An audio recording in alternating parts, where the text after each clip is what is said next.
All right, I think we are ready to go live here, and just a quick update for those of you who have not been on these Ask Me Anything. My name's Glen Morgan. This is We the Governed, and this is another one of our live stream, Ask Me Anything. And if you saw the one I did last week, yes, I did get a haircut since then. Thank God, my hair was getting way too long, and I feel like a significant weight has been taken off my head. There's the main topic today is going to be about cleaning up Washington State's voter rolls and election systems probably generally, mainly because I think this story is going to grow and be a little bit more substantial as the next couple weeks go by. And the video that I did last week got a bit of traction on it and a lot of response. And one of the responses was from the Secretary of State earlier this week.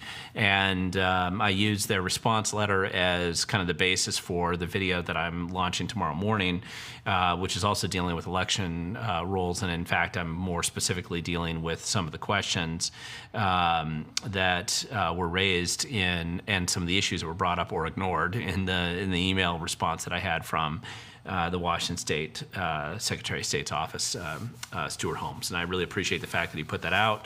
There's some really good information that needs to be addressed. And probably for the first time in state history, some information was revealed in his email that he sent to these county auditors and apparently to other people as well that outlines that for the first time the fact that the state has admitted some of the problems with their voter rolls. However, before we jump into that too much, just a real quick reminder that if you are going to ask a question during tonight's live stream, just to make it a little bit easier because there's a lot of people that are commenting back and forth frequently in the comment section. So make sure you try to use an @WeTheGoverned. If you spell it correctly, it should show up like this. If you misspell it, it won't show up. And really the reason why I ask people to do that is as I'm trying to look at the comments over here, what happens is if there's a lot of commentary going on back and forth, that's great, but it's a little bit hard for me to pick the questions out, and it just helps me pick those out from the background. So don't do that if you're just commenting to somebody else, or if you're in a chat kind of back and forth with other people. But if you have a question that you want me to spot, that's an easy way for me to be able to pick it out, especially as the live stream moves forward. Historically, what happens is I get a lot more questions at the end, and so I'm trying to catch up with a backlog of questions, which is totally fine. But this will just make it easier, and it'll be easier for me to see it when you go to ask questions in the future. The other thing that I wanted to start out with is I had mentioned last week when I was doing the live stream, and I'm going to see if I can open up my calendar here real quick, just to give a quick update. So there aren't a lot of activities that I'm going to be at in August. And I think a lot of that, this usually happens around this time of year where people are just busy, kids going back to school, finishing up last vacations, I don't know, home projects, whatever it is. And I know I'm got some stuff going on as well. So getting kids back to college and other things.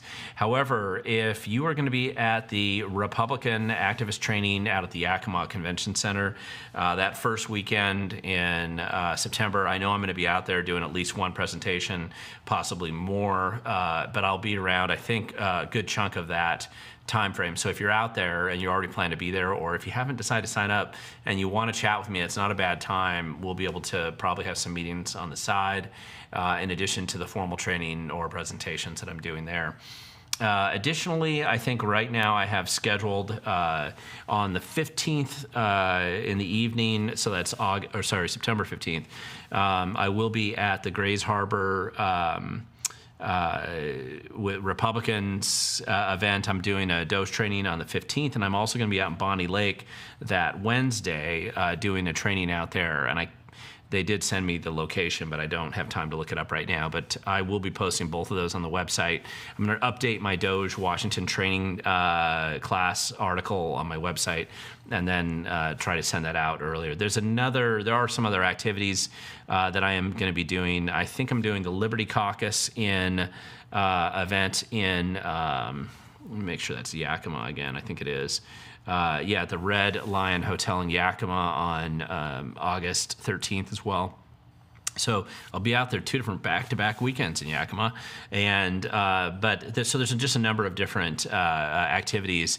It's gonna historically what happens is in the fall, especially with elections coming up, inevitably there's a lot more activities and events that start piling up, and so I anticipate doing another 10 Doge training classes, maybe 15 before the end of the year, as well as other types of training programs and presentations, so I'll try to keep you guys posted with that, but I just wanted to quickly look that up because I'd mentioned that in the last live stream and I didn't have any of that information in front of me.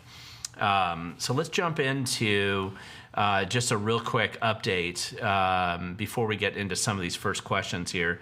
And again, if you have questions, just say at We the Governed. Here, I'll just remind you down below, say at We the Governed.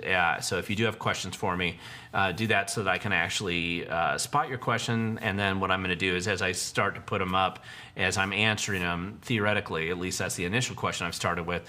And then if I get entirely off subject or I've gone off in a totally different tangent, it's my fault and it's not what I didn't probably intend it to be that way, but you're hearing me answer them as best I can as you guys post the questions up here. Preferably, I'm probably going to give a little bit more priority to questions about Washington State specific. But again, it's an Ask Me Anything. I don't have any control over what questions you ask me, and I just have control over what I can do in my best effort to try to answer those questions that you send my way. Now, the head kind of title on today's video is just cleaning up the voter rolls that can be done and it should be done. And obviously, the reason why I'm kind of addressing that particular topic in the headline of today's article, again, had to do with last week's video. And mainly, I think it was what was interesting to me really was the response from the Secretary of State's office. And there's essentially been a designing or a modified kind of narrative about elections in Washington State when it comes to either voter roll cleanup or just addressing various problems that we find in the voting systems. And so historically, even going back as recently as 5 years ago, when we bring up issues like non-U.S. citizens being registered to vote and voting, or multiple duplicate voting, or all kinds of other problems that we were finding at the time, the narrative, the dominant approved government narrative in Washington State was that never happened. There's no documented evidence of that ever happening. Even when you did document it, they would just say that never really happens. But then what I noticed is the narrative changed after 2020, about a year later, so close to 2021, the narrative changed and the narrative became, well, it's very rare that those things happen, and those problems are unusual, but they're usually statistically insignificant. They're de minimis. They don't really amount to much, couldn't make much difference in an election cycle when we do find those problems. And the trend now, the new line, this is relatively new, is no longer is anybody saying those two things. They're saying that, well, yeah, there's problems, but the problems are trending in the right direction. We're reducing the amount of problems in the voter rolls. To whatever degree that anybody's put any thought or effort into it, that at least seems to be the new narrative. And that was reflected recently in the letter from Steuart Holmes from Secretary of State's office. And he's head of elections inside the Secretary of State's office. And he's been there a long time. I like Steuart Holmes. I don't have any, listen, you'll sometimes run into some of these agencies where there are people who work there that you've had interaction with, sometimes going back 10, 15 years. And so as you get to know people better in those interactions, they're mostly pretty professional interactions, but there is a perpetual bureaucrat, or a bureaucracy that exists in most state agencies, and there are people that stay there for decades, right, all the way till they retire. And so, and I'm not saying Steuart Holmes going to necessarily stay there that long, but he's been there a while, and he's been there through Republican administrations and now Democrat administrations, and he's still the guy there. And so most of my interaction with him in the past has been either it has been voter roll question issues that I've had in the past, or also mostly it's been on initiative stuff over the last few years. Because when you go to do the initiative turn-in, I've been there at several of the Let's Go Washington initiative turn-ins, and I've documented it and done stories about it and videos in the past. And Steuart Holmes is usually one of the lead employees that's there, you know, kind of supervising the signature verification process and the turn-in process and all those other aspects of the system. So anyway, I just wanted to make a comment about that I do appreciate the fact that he was willing to respond and to the video that I did last week. Now, the main reason is that it did get quite a few views on my channel. More significantly, it was shared out, and it's in the process, I think, right now, being shared out to a variety of media entities. I was on Brandy Cruz's show talking about it. Jim Walsh posted on his X account, got about 1.4 million views on that account, and it also has gone out to a number of other media. Seth Keschel, I saw, had posted in one of his threads. So you just have a bit of exposure on this, and then at least he's able and willing to come out and respond. And he, in that response, made a couple of concessions. Number one, I don't know if he was told to ignore it or if he chose to ignore it, or he didn't watch the video and he just had kind of talking points given to him. But he ignored the fundamental basic core tenet, the main issue that I brought up last week in that video, which is that a large number, 14% is what it looks like, which would extrapolate out to about 709,000 registered voters in the state of Washington, have no Social Security number attached to them at all, which raises a question that's significant. Number one, it's not going to be compliant with the SAVE Act. It's certainly not compliant with the executive orders that are coming down. And number two, more significantly, in a way, is that the Secretary of State has promised us for a long time now and claimed that they use the Social Security verification process to determine if somebody's a citizen before they register them to vote. Well, that sounds great in theory, but how do you actually do that if you don't have a Social Security number? And the answer is you can't. There's no way to do it, which means that these are people that have no validation of any kind done. It doesn't mean that they're illegal in the sense that that they're illegal aliens or that they're not U.S. citizens. It just means that the data doesn't exist in the system to know what the heck they are or not. And so to get them legal, you'd have to spend some time to do a little bit of research, reaching out and properly fixing the voter rolls so that they're properly reflected in the voter roll system. But this information has been kept secret and silent and hidden from us for a long time. A small data subset that I brought up in that same video was that there were about, extrapolating from the 29 counties that we looked at, that assuming the other 10 counties follow the same pattern with the first million voters that we looked at, that it looked like about up to 25,000 voters would be not having a social number and not having a driver's license in both cases. And that number is even more significant, of course, because that means that there's no way to validate them of any kind. There's no way to know if they exist as human beings in the system the way that it's set up, whether they're citizens or not. And there's just nothing to validate. It's just a generic person that trusts us, they can vote.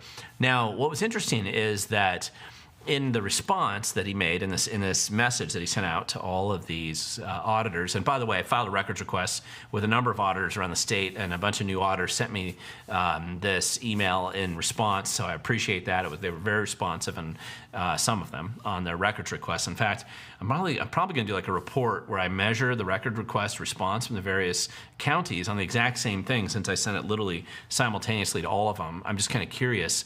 I'm not going to I'm always happy to see the people that respond quickly, but it was just interesting to see how that response went down.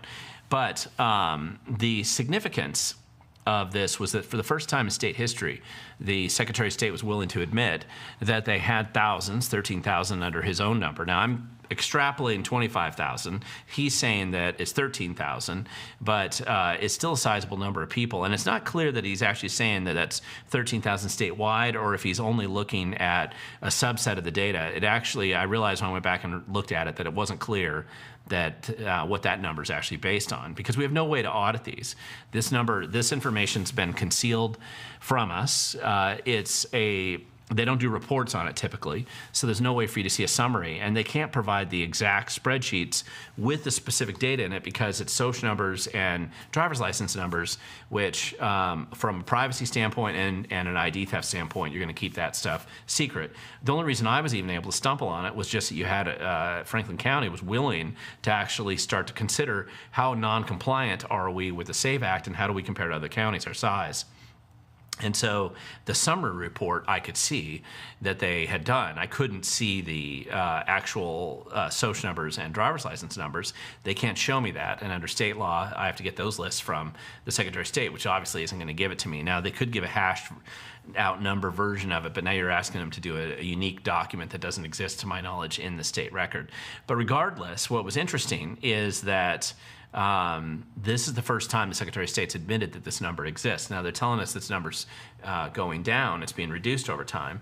But they aren't telling us what the previous number was and how many people were in that category moving in the past. So we were going to have to trust them that it's going down. But just to let you know, this is going to be the basis for the next report. And for those of you who like to comment on my YouTube channel, I actually used, I think, 6 comments from this last video in my next video, people who made relevant comments, I think, that were germane to the topic, and I share those comments, so it is a way to get integrated in my videos if you're doing good, effective comments that are relevant to the topic at hand. Let's jump into the questions here. I see they're stacking up, and I'm filibustering too long before I get to them here. So NCL 6509C. Have you heard of YouTube's AI age verification update? I have. People are mad at it for potential privacy violations, and I would be too. I don't know much about it, though, to be honest with you, on the YouTube side of things. I'm not totally sure. People have been concerned that it's like a backdoor censorship tool that tech wants to use under the guise of protecting children. Everything's about protecting children, and about preventing people from getting adult content that's when they say protecting children, that's what they mean. So we'll have to see. But I've heard of it. I just and the privacy violations, of course, are serious. But I don't know a lot more than that about it. It hasn't really. I haven't seen much more than that. Pat Caldwell, here's a question. Would we be able to have a group conversation with the persons commenting as an aside from having just those as comments in your live chats? We'd like to make some connections. Well, Pat, that's a good point. To some extent, it's kind of a free-for-all in the comment section here. I certainly don't censor anything. And as a general rule, if you put profanity into the if you were doing something weird in the comment section, I may not read that stuff out myself, but I'm not censoring out the comments any more than I do on my website or my YouTube channel. YouTube has its own censorship sort of system, but you have to kind of reach out to people directly. There's a little bit of a willful method in comments generally about making it so that there's a certain level of privacy that people have when they post. You can see it's a certain poster, but you don't necessarily know how to reach them or where they live or anything like that. So I don't think that's a bad idea. One of the best ways to make connections is when I'm doing a lot of these Doge training classes, and they aren't going away. And if it's not Doge training, it'll be something equivalent. You want to meet other people who probably follow my YouTube channel and make comments, or they're engaged in this stuff. Those are great places to meet them in person and get a chance to know if you think that you want to work together on other projects or just make more connections. That probably isn't a bad place to do it.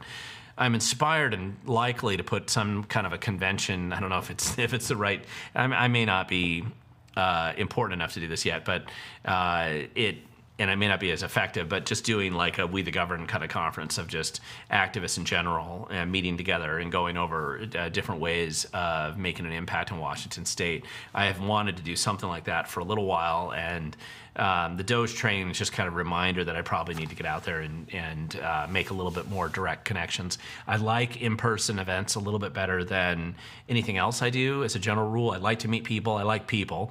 It's one of the reasons why I love doorbelling, actually. So I like meeting people. I like to know who's out there and engaged and involved in what you're doing and what your interests are. So I tend to enjoy it, and I'll probably try to organize some more stuff like that in the near future. Jason Fischer, question. Hey, Glenn, are you staying cool? What's your thoughts on the redistricting battles? And how often do you water your fruit trees? I had a couple of mine die. Well, those are random questions, but I'm doing my best to stay cool. And I have a house on top of a hill. in very rural area. But the one nice thing is you can get a little bit more breeze. When you have a very still day where it's very hot, it's going to get hot. We don't have really official air conditioning. I have a couple portable air conditioning units, but that's about how we stay cool there. When I'm gone outside to do a lot of work on the property, this has not been an easy time to do it when it's this high a temperature, especially if you're doing labor-intensive chainsaw or brush cutting type work. Need to be done, have to do it year-round. Let me talk about fruit trees first, then I'll go to redistricting battles. Your best bet is to water your fruit trees quite a bit. Some of mine, I'm doing a decent job on a few of my apple trees, and I'm not doing it on some of the other trees. So I'm nervous that I'm going to have a really bad crop. This is actually an unusual year for fruit trees.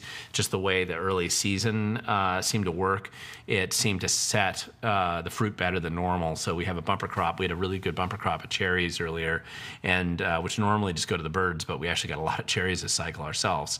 And some of the plums and the pears and such, it's looking pretty good, but I haven't watered them enough. Usually you want to water it, I think, quite frequently if you want your fruit to be good. Let's get on to the redistricting battles, which you referenced here.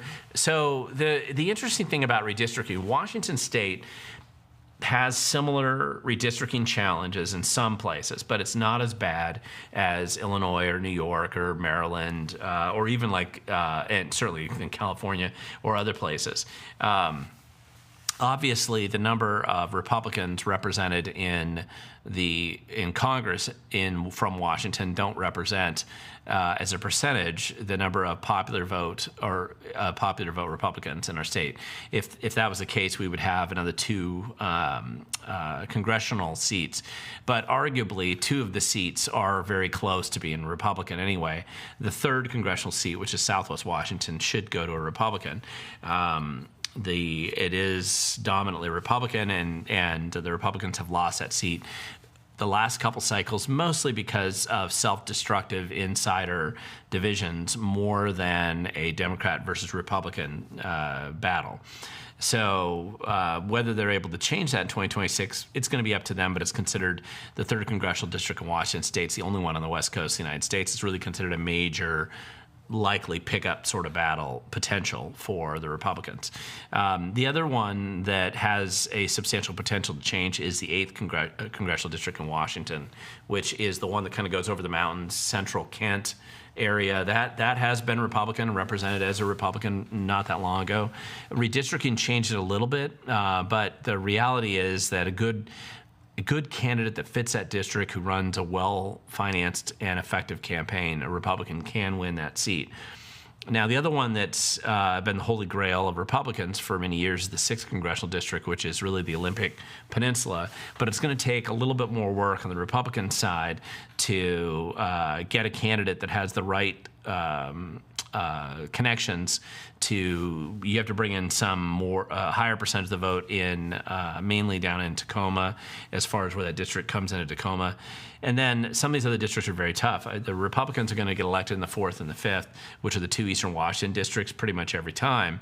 Redistricting battles in our state have generally, if you look at the redistricting, the 9th congressional district is the one that's weird.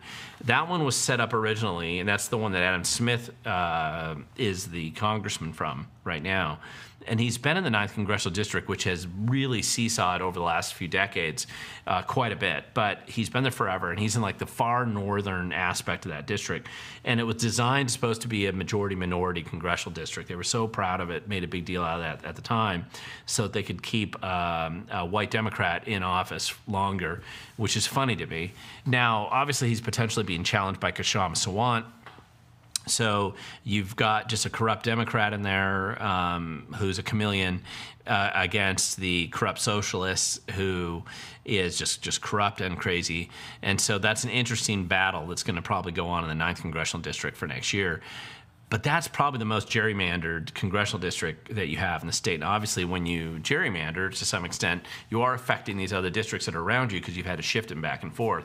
In Washington state, or in recent years, the last 30 or so years, we haven't had as much of an open, abusive redistricting process. There's been a little bit of it, but until recently, and the main thing was the 14th Legislative District in Eastern Washington, and that was where we have a bipartisan redistricting commission, which is a little misleading because it's still controlled by the Democrats. But in theory, you have a bipartisan, at least the Republicans have some sort of input into this. And they've generally been able to get fairly traditional, not weird districts set up in our state. And they had done that again in the 2020 process after the census data came in. What was weird about it, and what was unusual, a little bit unusual this cycle, was that the Democrats had been obsessed about this one district in Eastern Washington, the 14th, about making a majority-minority district, which was expressed as an objective and a goal. The Republicans on the commission, redistricting commission, accepted that as a challenge, and they were able to put in the 14th district as a majority-minority district, majority being Hispanic voters out there. The problem was the Democrats were mad about it, despite the fact that was their primary goal, because it turns out that the Hispanics in Eastern Washington in that district voted Republican and voted for Trump, and the Democrats don't believe that you could be a real Hispanic and vote for Trump, and so they don't count them as true Hispanics. They're only real Hispanics if they vote for Democrats. So they were mad, and it led down this crazy path of weird. Now that was a gerrymandered district, is the new 14th. It was weird, and in their effort to get there, they actually made it less representative of Hispanics, more representative of lefties, but less representative of Hispanics. And the whole thing fell apart for them because they still lost it. But it was very destructive and harmful for the Republicans because it impacted 12 districts. Except for one, occupied by Republicans, and it was very disruptive for those legislators and state senators because they had to move around or they had to run against each other. I mean, it was about as disruptive as you can be.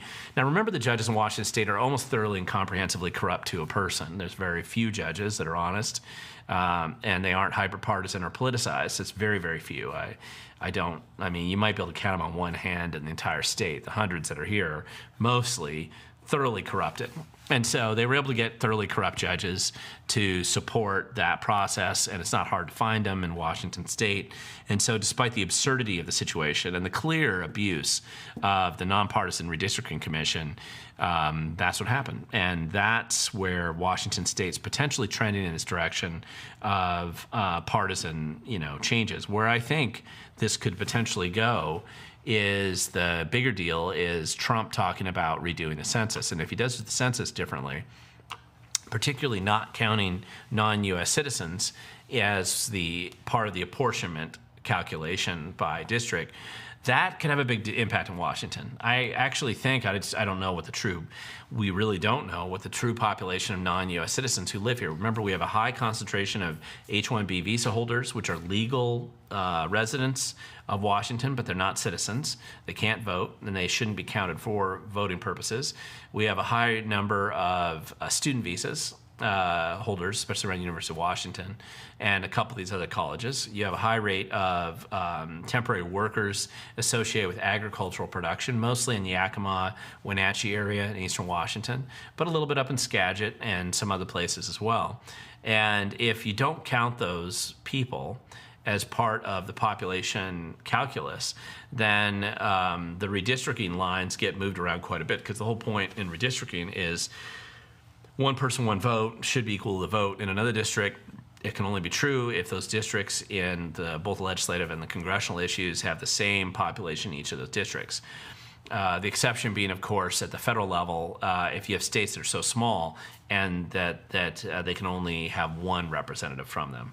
But anyway, big battle. This is a big deal, and it is something that's worth fighting over and fighting about.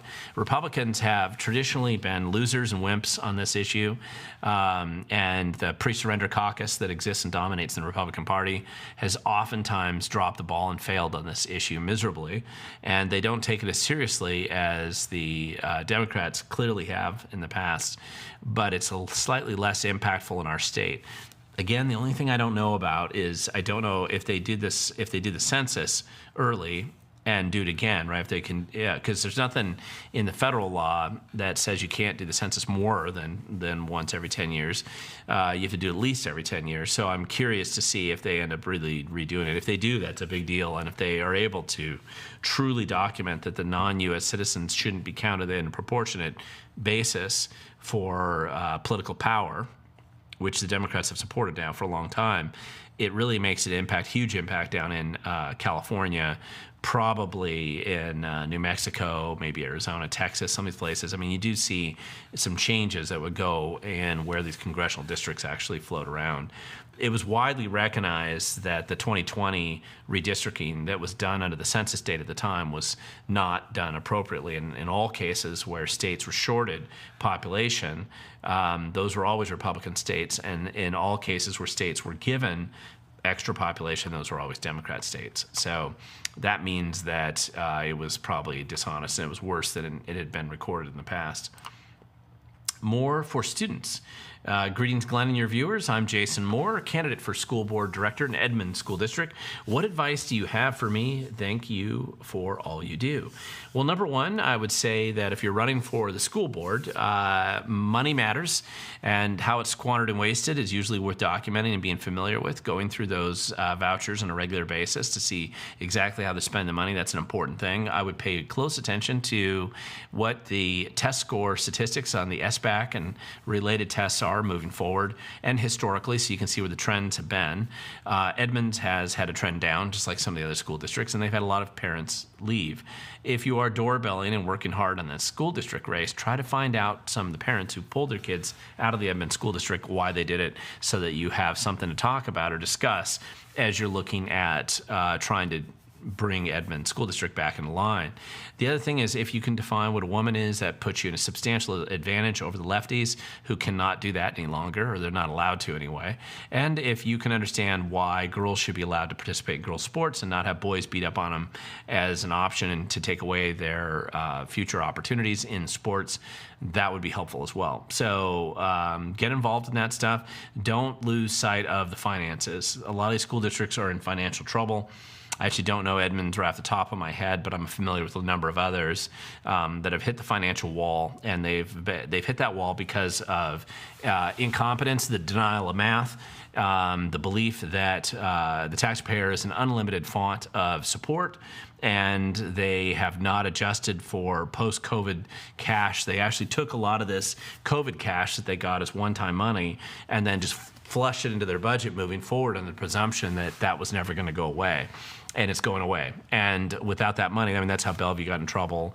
That's how a number of these other school districts are in trouble. The Marysville School District's got a lot more attention because the state's come in and taking it over. But that was a predictable problem, even predating the COVID cash. We could tell that they were going to go under back in 2014. So, and that was basically based on the TRI contract and the nature of their public sector union contracts with the WEA. So I would just pay attention to it. You got a lot of work to do. There's a lot of stuff to get familiar and up to speed with on the budget, and you will find almost everything comes out of that. Jason Fischer, question, what's your thoughts on Seattle mayor race? Anything changes, or will we see a rerun if defund the police and business run for the exits? Well, this is interesting. So you got Bruce Harrell and, oh gosh, the gal Wilson? Oof, I think I'm saying that right.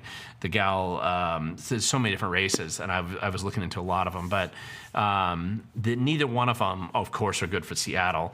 But I suspect Bruce Harrell's slightly less insane than the candidate who's come to the primary against him, and who's leading Bruce quite a bit. So I just don't know where that's going to go for sure.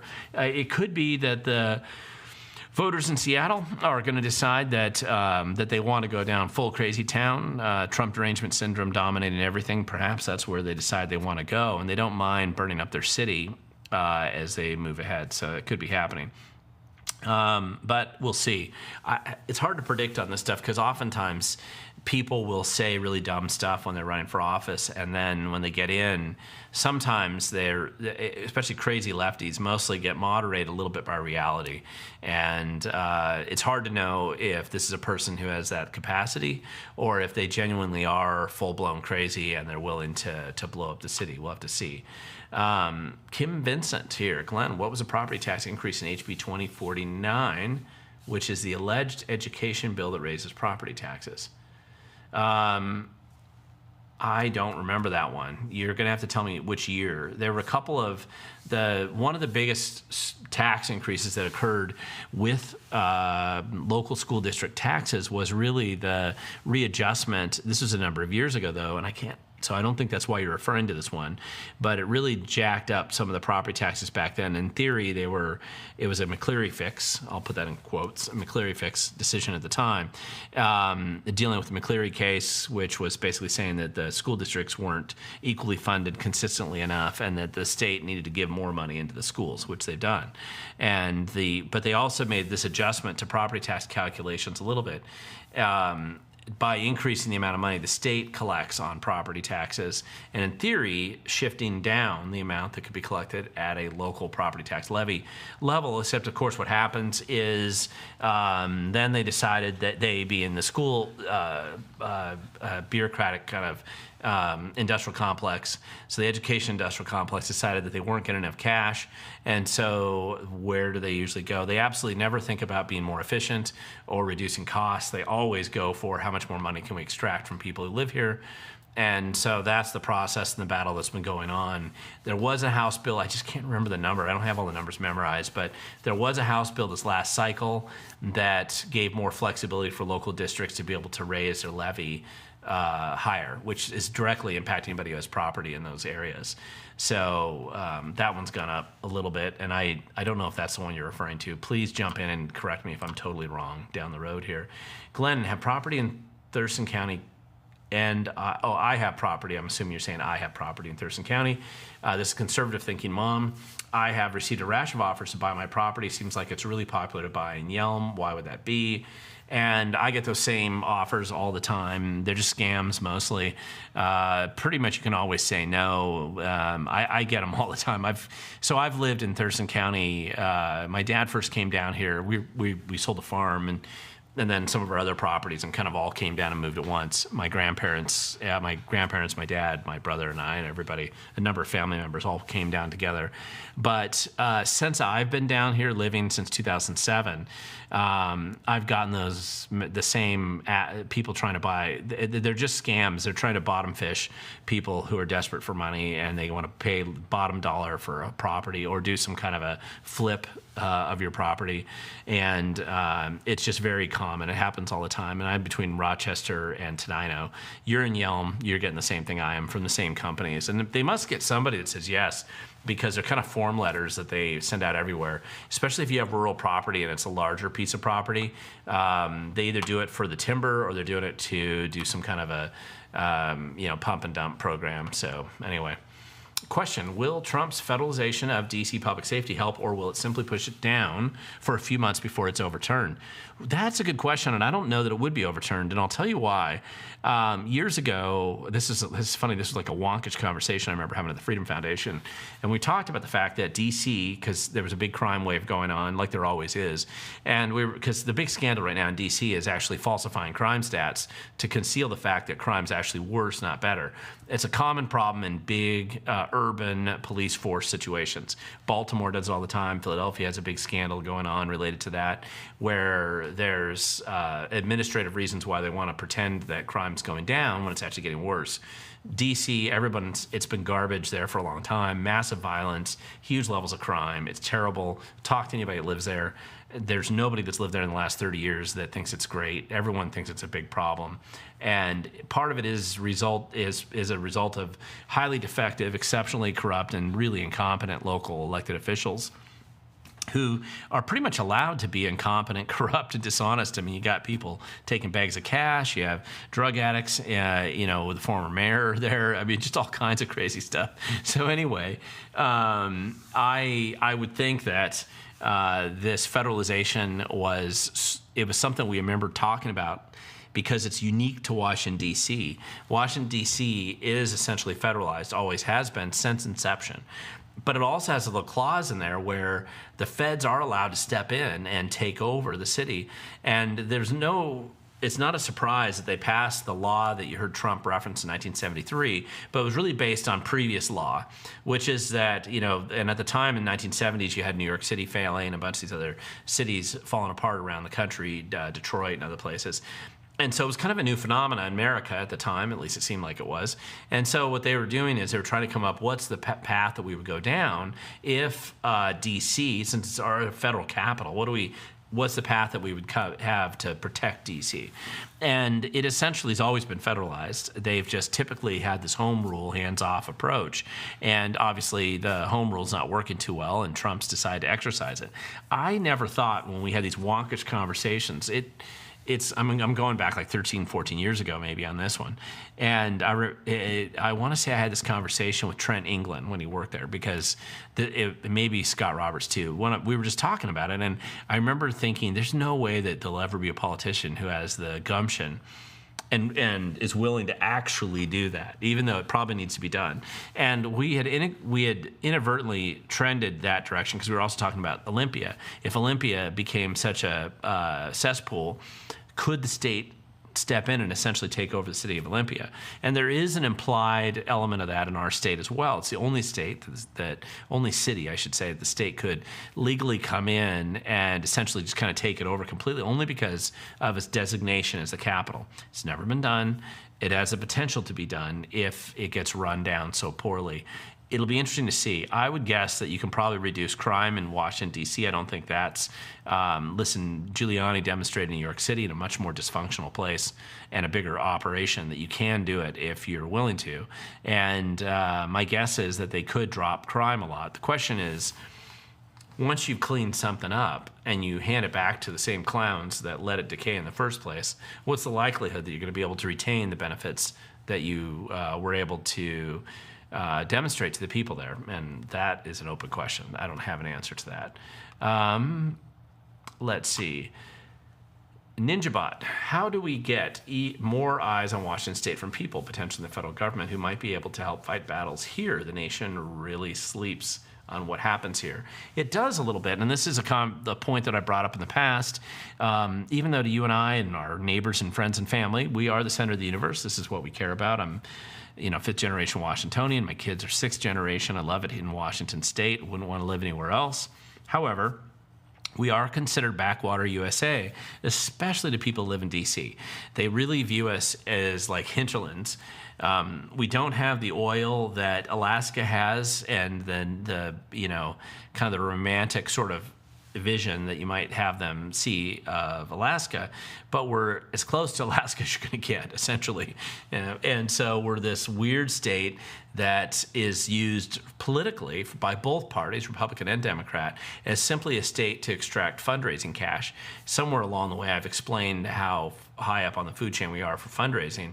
Fifth, if I remember right, on the Democrat side, and 14th on the Republican side. But either way, we're essentially a state where neither political party campaigns presidentially in our state much, because it's viewed as a safe Democrat seat at a presidential level. And so they generally ignore us for national campaigns. We're not a battleground state. And so policy-wise, we're just never going to get that initial attention. So we're kind of that second or maybe even third tier level state where they're fully aware of the bad behavior and corruption and incompetence of the political establishment in our state. But we just don't get the same kind of attention that bigger states like Texas, California, Florida would. And we don't get, and same with New York, and we just don't get the proximity to power the way that New Jersey and Maryland do, or even North Carolina. And North Carolina is kind of still a battleground state. So we're just in this weird, unique position. Oregon's kind of in the same place. So we'll just have to see what's going on. Let's see. Harry Toe, number one. I truly believe this is a Republican state. Has the Republican Party contacted Scott Presler or other on-the-ground people to help the party? I don't know, but I mean, Scott Presler's mostly going to be focused in battleground states. The other thing to remember, and kind of the genius and capability of Scott specifically is his ability to get people registered to vote. That's a big deal. Washington State doesn't have a problem with people not registered to vote. We might have a problem with people deciding not to vote or people deciding to abandon voting, but we don't tend to have the problem with people not registered to vote. We register most people at least once, usually 2 or 3 times, to vote. They're registered so many times in our state that that's why people have contests during election cycles to see how many ballots get sent to them. And once you're registered in Washington State, you can't get off for any reason. You go get registered to vote in other states, you'll still be registered here, and no matter what you do, you're going to have a really difficult time getting off the voter rolls here. Even when you're dead, it's hard to get off the voter rolls in Washington State. So his big claim to fame, especially in Pennsylvania, was just registering all these people to vote. And I love his passion, his enthusiasm. I think he does a great job, and he's a gift to the Republican Party from that perspective. I don't know that element in Washington is going to change too much, unless what he could do is focus his energy more on voter turnout. And that's a bigger issue that we have in Washington. We have apathy and ignorance to some extent. Of course, the key enemies of freedom, wherever you live, and they exist here as well on the Republican side of the equation.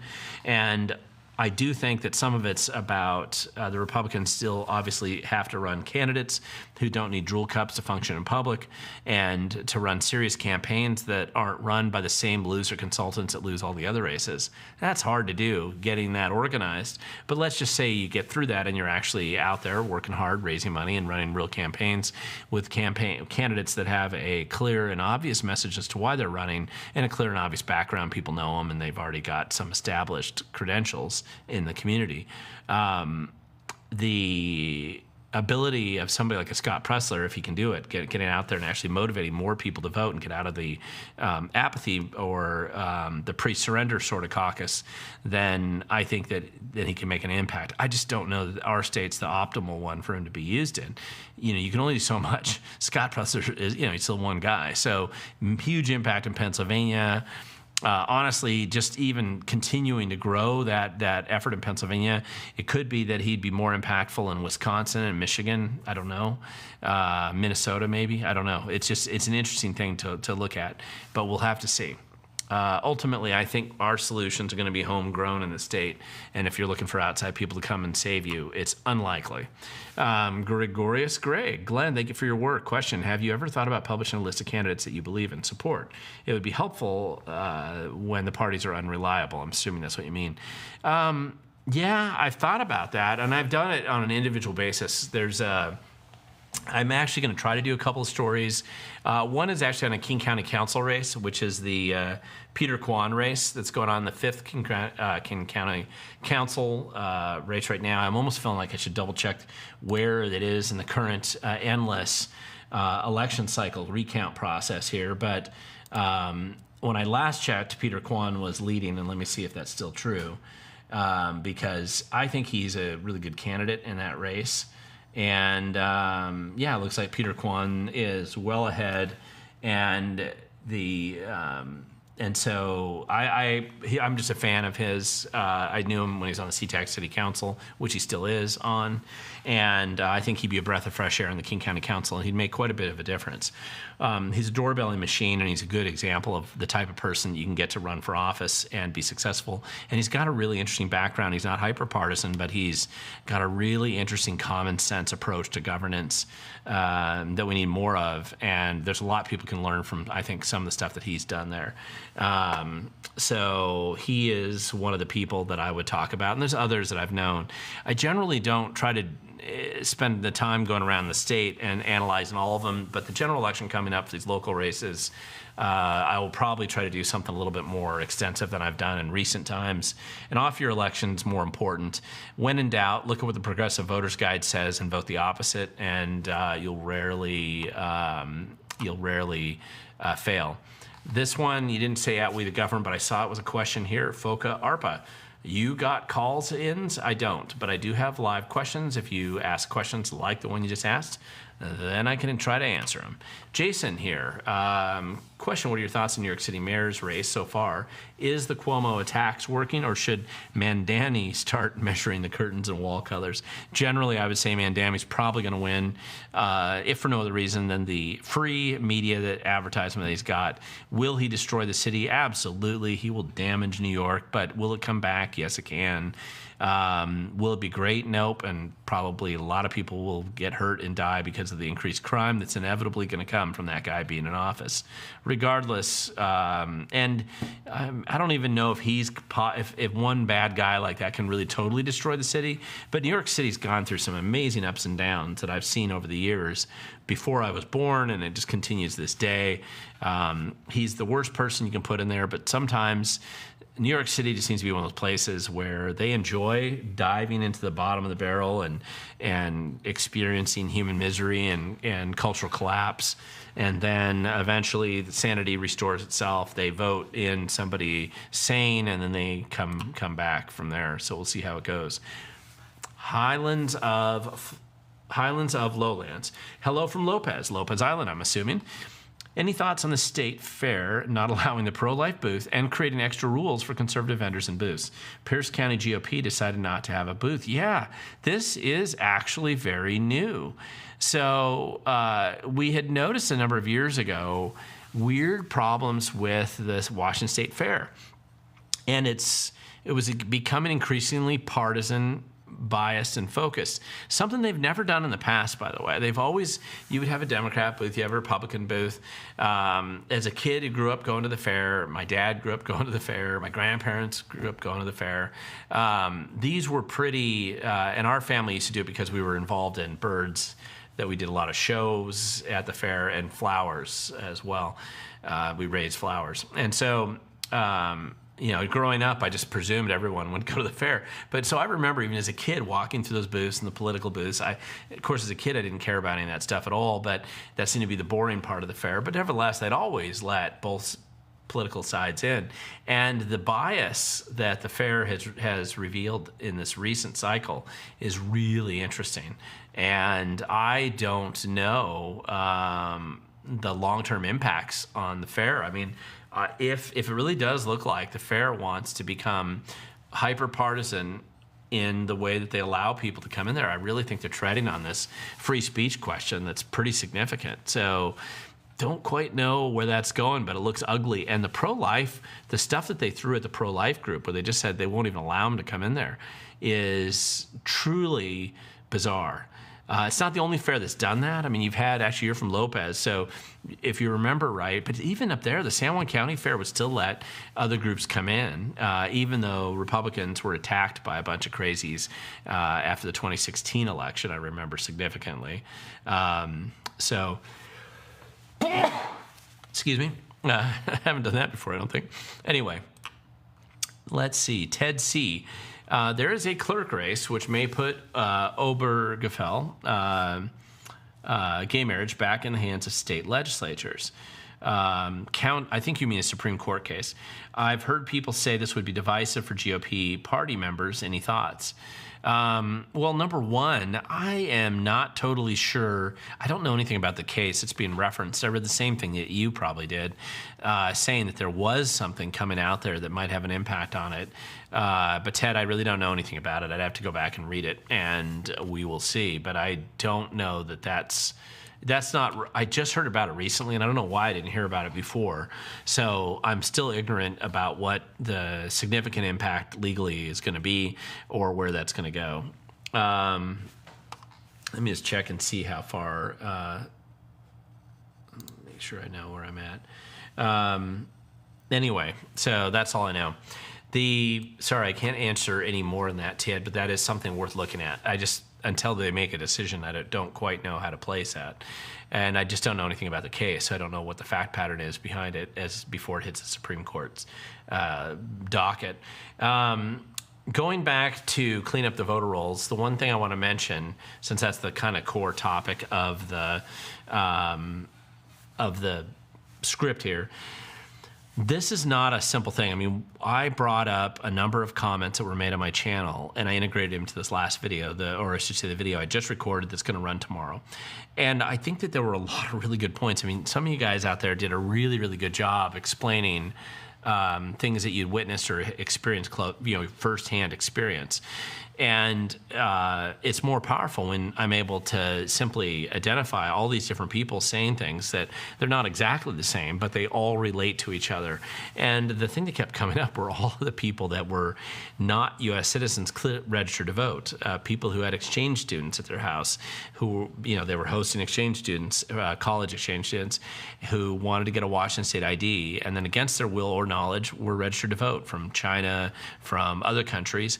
And now, years later, after that student's gone back to China, they're still getting jury summon notices or ballots. These are really good stories to explain and tell people. One of my favorite quotes that I posted up in the video that'll run tomorrow was from somebody who mentioned that he'd been in the jury pool, and they brought in 100 jurors like they do in some of the court cases if you've ever been involved in the jury process. And one of the first things they'll say is, hey, listen, you can't serve on a jury legally if you're not a U.S. citizen. And of the 100, 30 of them were not U.S. citizens. They got up and left, according to the person who left the comment.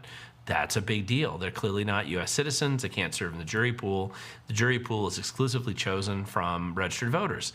So what is Washington State doing, registering all these non-U.S. citizens to vote? We know they do it all the time. It's kind of a big deal. So I'm really appreciative of that stuff that people were asking there. Jason, you're my frequent question guy today. How's the financial situation in Battleground Public Schools? They keep demanding more money and bigger property taxes. They're not alone, by the way. It's not just Battleground. It's Kent, it's Renton, it's Tukwila, it's Issaquah, it's everywhere. However, Battleground is a little more interesting in some ways. It really depends on part of it, when they're asking for money like this, one of the things I would go back is you need to pull up the last 5 years of their budget, and you need to look at the student attendance that they've had. So there's a report that every school district has that identifies the monthly full-time students that are basically going there. There's a calculation they do. And the reason why that matters is that the budget that the state assigns to the school is based on the number of students that are there. So if you have 100 students, you're getting more money than if you have 90 students going to that school. And even though you told everybody you were going to have 100 students, but if you only ended up enrolling 80 of them, and you're only getting money for 80, it doesn't matter what you told or what you thought it was going to start at. If your population decline occurs at school midstream, so does the tax dollars coming to you. So the attendance at schools is a big deal. And so that, I think, is pretty significant.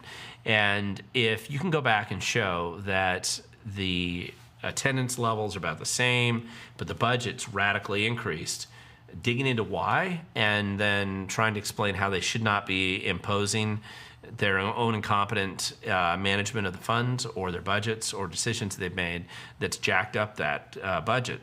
They shouldn't be imposing that on the taxpayers. One of the things I'm really appreciating right now is looking in places where you have brave political leadership that refuses to raise taxes.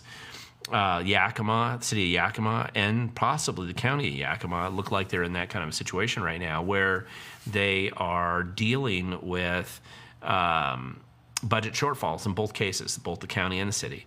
And it's clear that the city especially is going through a rigorous review of expenses and trying to cut their expenses before they ever consider thinking about raising taxes at all. And if you can do that and hold the line for a long period of time, you start to create a much lower tax environment, a more efficient government, and a better environment for people to live in, especially if they're families or they're lower income. Then you have places like SeaTac that hasn't raised taxes in 9 years. And that's an unheard of situation. And that's gradually creating this obvious environment in the city of SeaTac where their taxes are substantially less. They have some natural benefits as it relates to being around the airport. There's truth to that. But it was a direct result of having a relatively conservative council from 2015 until a few years ago that really built up a large reserve fund. And Peter Quan, who I mentioned earlier, was a large part of that. And I think that's an interesting thing to look at. In the city, in Lewis County, looking at Windlock, for example, and saying, okay, there's a lot lower tax rate there than they have in surrounding areas. What decisions have they made, and it's usually about financial stuff, have they made to ensure that they're able to still have the basic services people expect, but do it in an efficient way where they're not having to continually go back to the taxpayer? It's really worth looking at that stuff. And I don't think you're going to, I think when you answer those questions, it begins to answer a lot of other things too. Brian York, do you think Silent Majority Foundation will get SCOTUS to accept their mag ban case? And that is a good question, because I'm going to relate that directly to the next question right here, which is thoughts on Pete Serrano being named interim U.S. Attorney for the Eastern District of Washington. And going back to this, so in case you don't know, Brian's question here originally, Pete Serrano was the guy who founded the Silent Majority Foundation. Pete Serrano is the mayor of Pasco right now, which obviously getting appointed to the U.S. Attorney's Office in Spokane means that they're going to have a vacancy of the mayor seat for a while in Pasco, and that there'll be some special elections next year. I would assume they'll appoint somebody now, but they'll have a special election next year. Assuming that they have attorneys there, I think when Pete ran originally for the state attorney general's office, he had come up with a plan for Silent Majority Foundation to continue on, even though as a founder, he's not going to be involved or engaged in it. When he lost the state's attorney general race, he was kind of jumping back into some of those cases. I don't know if they're going to get the Supreme Court to accept that ban versus any other. We'll have to see. If it's I would be elated if they did. So we'll have to see if they're willing to do that. However, related to that though is Pete Serrano being named interim U.S. Attorney for the Eastern District of Washington. That's an interesting one, because most insiders were thinking that the current acting U.S. Attorney, that she was going to be the one that they kind of kept in that position. And the history in Washington State has been super weak. When Republican administrations are in charge, they have weak U.S. attorneys in most cases. So to see them put somebody in like Pete Serrano is probably viewed politically as a bit of a shot across the bow for Washington State, considering that the Silent Majority Foundation was clearly leading cases against the COVID restrictions, against ridiculous issues in school districts, and against the anti-Second Amendment movement that Ferguson's been leading in our state for quite some time. And so having him now shift into the Attorney General's office, especially with a constitutional protection sort of background, it means that the Civil Rights Division of that U.S. Attorney's Office might be reinvigorated in some ways to more consistently align with what we hear coming out of D.C., where they're willing to look at free speech, censorship, and Second Amendment sort of abuses in our state. I would watch. There's a lot of opportunity that potentially comes out of that. And I think that's a good thing for our state. I still would like to know who's going to be appointed in the Seattle side of things. And we don't know for sure. I know all the rumors, just like many of you do too, but we'll see who it becomes. Jason Fischer, how would you rank Sideshow Bob so far compared to Sleepy J? And were you expecting better or worse? To be honest, I thought Bob Ferguson would be a little bit smarter than it's turned out to be. But I don't know if I'm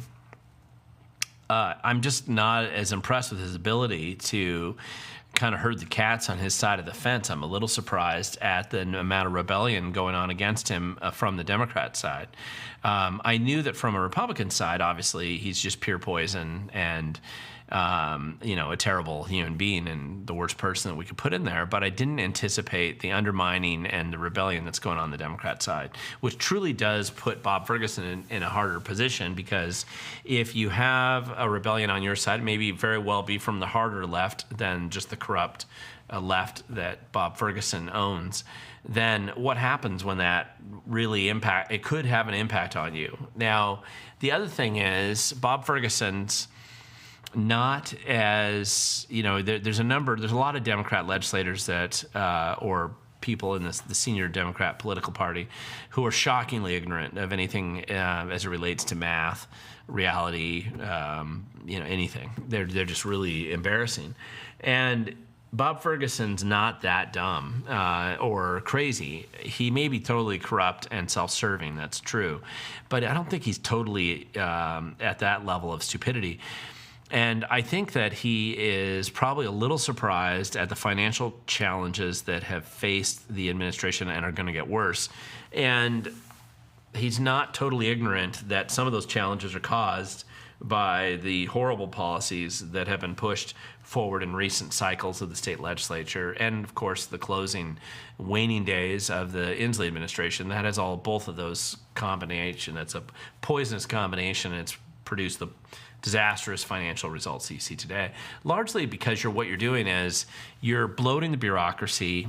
And in a lot of innovative ways, the CCA, the Climate Commitment Act, was a way to bloat kind of this dishonest green agenda that will do nothing to help the environment, but everything to spend a couple $2 billion, and so it becomes this grant grifting operation and political payoff and bribery machine inside of state governance, and yet it sits out there outside of the traditional budget decisions.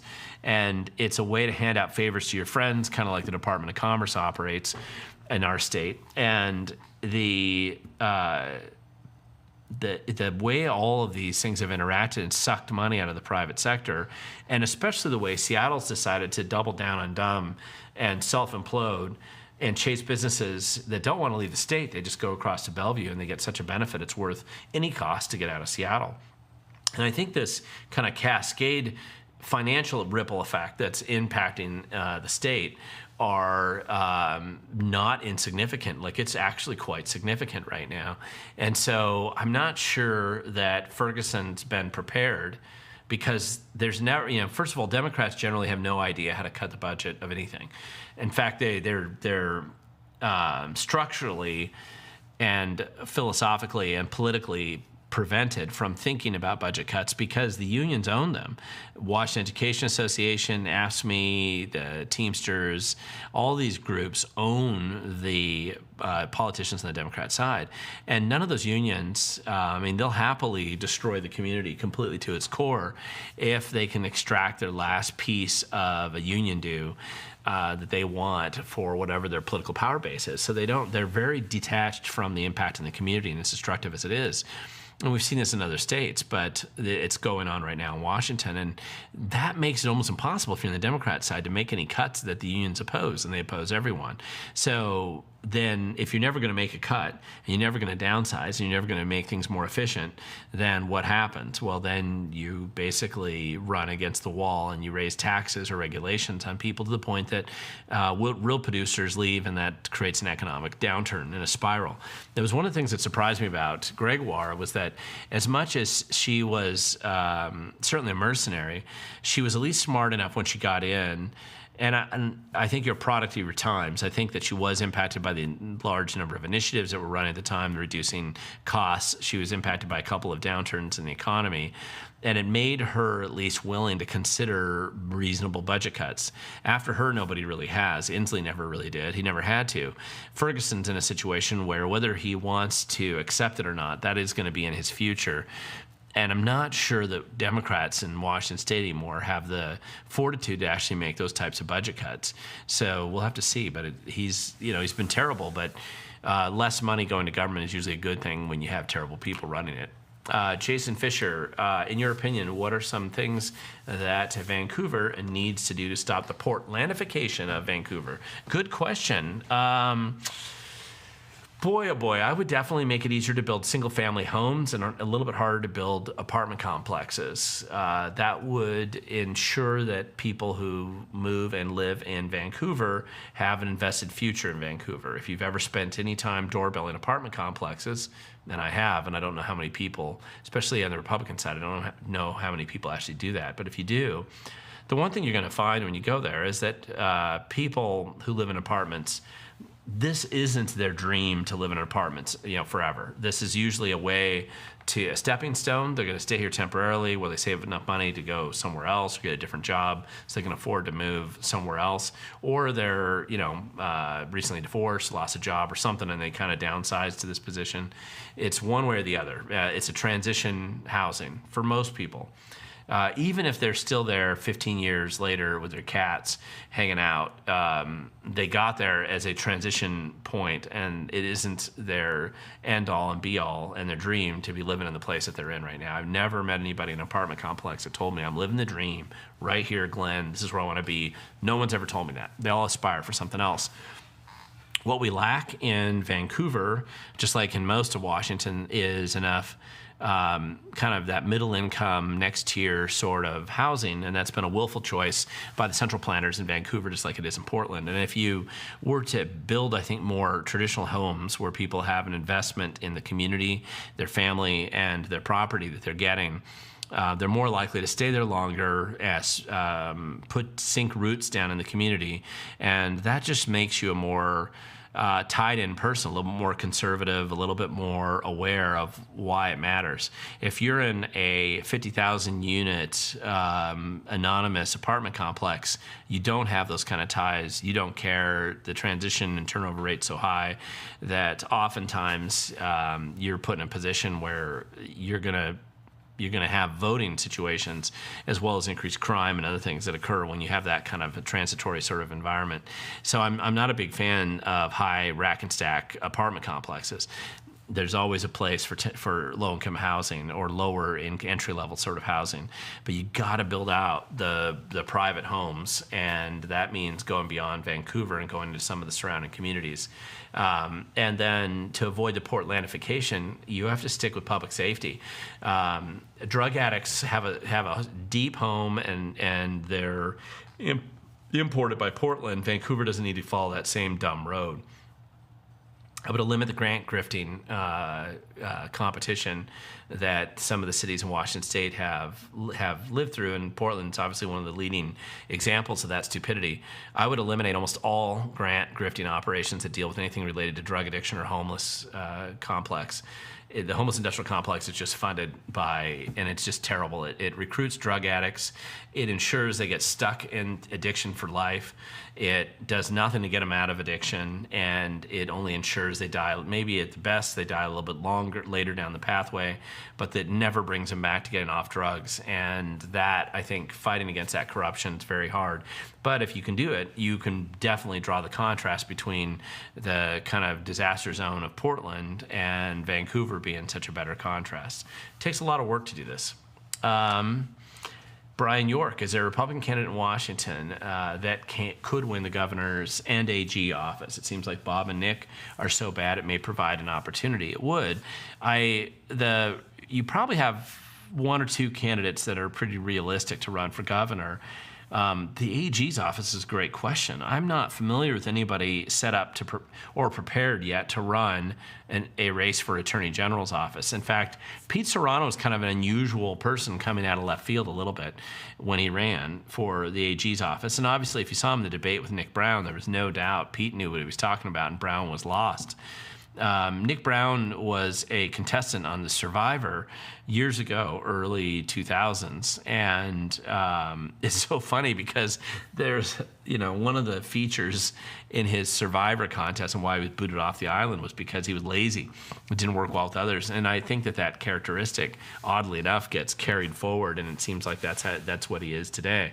Now, for those of us who care about liberty and freedom, maybe it's better to have a lazy person in that position, but it'd be nice if we actually had somebody who cared about enforcing, trying to reduce crime in our state, and who cared about public integrity maybe, or something else, instead of just esoteric efforts to have Trump derangement syndrome every day he goes to work. So, but you have to be an attorney, you have to have that background, and you're not going to pull anybody like that out of any of the major law firms. They're all compromised and sold their souls long ago to get special contracts with the AG's office. So you'll have to find somebody unusual to run. And there's a couple of attorneys that I would totally bring in to do that, but not a lot of them. Question: What are candidates who can run in 3rd Congressional District since Joe can't? Jason, are you asking me if there are any candidates? There are some candidates. There's only one candidate who seems to have come out with a bunch of money and name recognition to some extent, at least from the 20th Ledge District, and that's Senator John Braun. I'm pretty sure, I don't know if he's officially announced yet. I should know that. It's my district. But he's the one that the papers have talked about. There's been a lot of rumbling about, and he has some contacts on the fundraising side that it's not totally unrealistic that he could run a campaign there. I'm not super familiar with anybody else prepared or ready to do that right now. There probably are other people, but I'm just not super familiar with who they are at this point in time. Well, with that, guys, I think I'm going to close up my Q&A tonight to Ask Me Anything. I encourage you to watch this video tomorrow. I think it's going to be impactful. It's important to pay attention to some of these bigger issues, especially as it relates to voter rolls. I realize over the years I've done a lot of videos related to elections and that type of stuff, and it's considered a wonkish, and it's a legally, it's the one thing that I've gotten involved in that every single time these various prosecuting attorneys or district or county auditors or the AG's office or somebody is always threatening to sue you or threaten you in some significant way if you dare to bother to clean up the voter rolls. And so, but it's still important, and although they've tried to intimidate everybody and threaten everybody away from it, it's still a path that we need to go down to clean up. And I am encouraged to do so even more now because it looks like the feds, for the first time since any of us watching this video have been alive, have actually had some interest in doing this. And so it may be a once-in-a-generation opportunity to fix and clean up some of the dumb stuff that's been broken. And it does take a lot of work. It's not a one-person operation. There's a lot of people, a lot of moving parts, a lot of people helping, a lot of people willing to do the right thing, a lot of people sitting on the sidelines but willing to jump in when it looks like the wave of honesty and transparency is moving in the right direction. So we'll just have to see where it goes. But with that, guys, thank you so much for watching. Really appreciate you doing that. I'm going to be taking my son to, and here, just a real quick finish. I'm taking my son to college this weekend over at Bozeman, but for next week and for about a month here, I'm probably not going to be doing any live streams just like this.